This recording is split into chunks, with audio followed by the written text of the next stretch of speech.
Good morning, America. Bill Allen here with BewareAutoRepair.com. I'm going to be coming to you weekly, minimum weekly, sometimes a couple, 3 times a week, talking about different parts of an automobile that may help you when you're being sold auto repair. It started out, we were doing like a buyer beware, kind of like warning you of the different tricks and the different traps that the automobile industry sets, or not, I won't say the industry, the automobile repair centers that are nationwide chains or larger places. They usually market to people through their wallet. So I tried to show you a few different things, but as this website develops, I noticed that I'm getting more and more feedback on the nuts and bolts. You just want to understand what's happening. So the last video we did was on brake calipers. So this one I'm going to do on brake wheel cylinders. A lot of cars today are built with 4-wheel disc brakes. That's rotors and calipers to stop the car, front and rear wheels. But a lot of the cars and trucks still have drums in the back. Drums and shoes are one type of brake system. Calipers and rotors are another, or calipers with brake pads with the rotors are another style.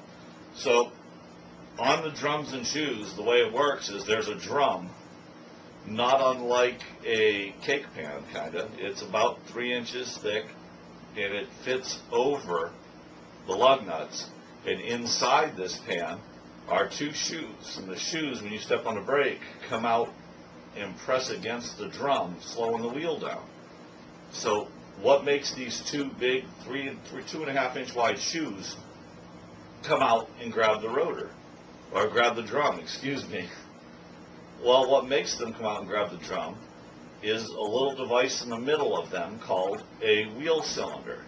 Now the brake wheel cylinders have a little hose that goes up to the master cylinder, so when you step on the brake pedal, it pushes fluid down through the hose and fills up the little chamber inside the wheel cylinder, and 2 little rods push out, and they're connected to the shoes, which push the shoes against the drum, which applies your rear brakes. Now, those little wheel cylinders do leak after a while, and they should be changed, but not all the time. A lot of shops use the wheel cylinders as a tool to build their ticket. Doesn't necessarily mean you need them. If you don't know that shop, you should watch them take the rear brakes apart during a brake inspection. If you don't see fluid on your rear brakes, then you probably don't need wheel cylinders. When they take your drum off, your drum comes right off of this center, and you're going to have brake shoes here and here. And in the middle,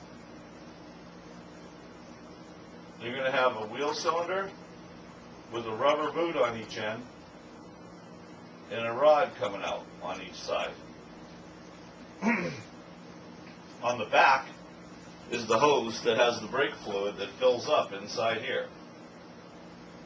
So you have 2 chambers with pistons in them, and as the fluid fills up, it pushes these pistons out, pushing this rod out, pushing this brake out, and it touches the drum, which rides, when you put it back in, right here.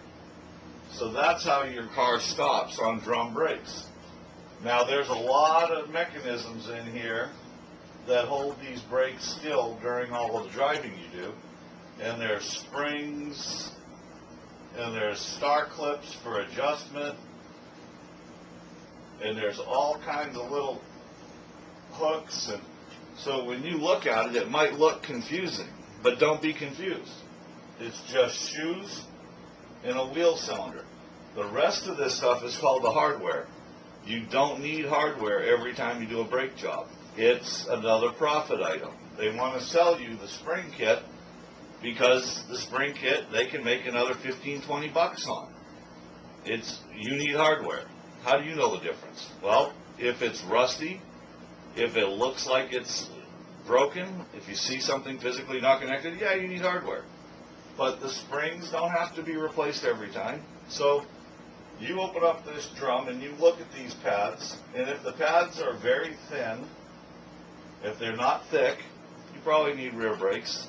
You'll be able to tell by looking. If the wheel cylinder, when they pull this boot back, if fluid comes out, you probably need wheel cylinders. If this is damp, you can tell the difference between damp and dry metal. If this is all damp in here, if you see fluid in here, there's two things that can leak in the back: the wheel cylinder and the axle seal, which is underneath here. You've got to be able to look and see the difference of where the fluid's coming from, or try at least. But don't just play dumb.